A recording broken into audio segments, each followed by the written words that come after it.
Greetings. I want to talk about the album I'm currently working on right now called The Pain of Wisdom. Now, let me first mention that the albums that I'm working on, there's 10 albums, but there are so many tracks per album that I'm only releasing them as singles. And again, some songs from these albums are not going to get released. That's because obviously some songs are personal.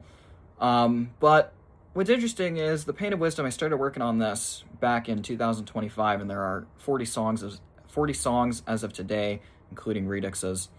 And what's really nice about organizing them into albums in my Google Drive is I can pick what songs I want and I can release certain things. Once I start getting a fan base, I'll start actually releasing maybe some EPs, some album type stuff, but right now I'm releasing singles. I'm just getting my foot in the door here of how music distribution works. So I'm releasing singles from my vast collection of albums and songs that I've created. And that's a good tip for any producer. If you're producing music and using Google Drive to save your stuff, organize it into albums. If you have 50 songs an album, fine. Just make sure it's organized. Then if you're ready to start a new concept, organize it into a different album. And again, you can do this in your Google Drive by creating folders inside of folders. So before I end the video here, I just want to talk about The Pain of Wisdom and how it was actually inspired. Now, the day before that I started making that album, I finished the Chaos album. And The Pain of Wisdom, the reason why that name was inspiring to me is because, well, guess what? I had my wisdom teeth out.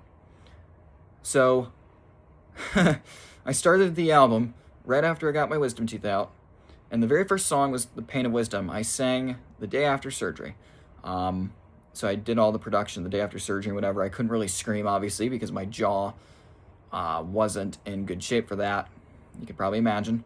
I got all 4 of them out. So I was in no condition to do metal screaming, but I did singing. I couldn't be super loud or anything like that, but I sang.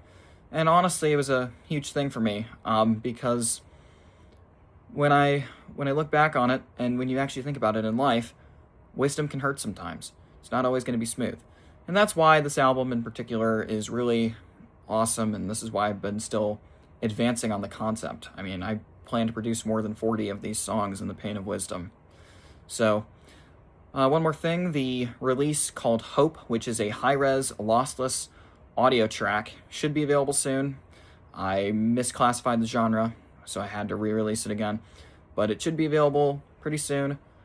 Hopefully, maybe today, maybe tomorrow. I'm guessing tomorrow, but if it's today, I'll make a post on Facebook and update everybody regarding that. All right, everybody. See you next time on the OAC.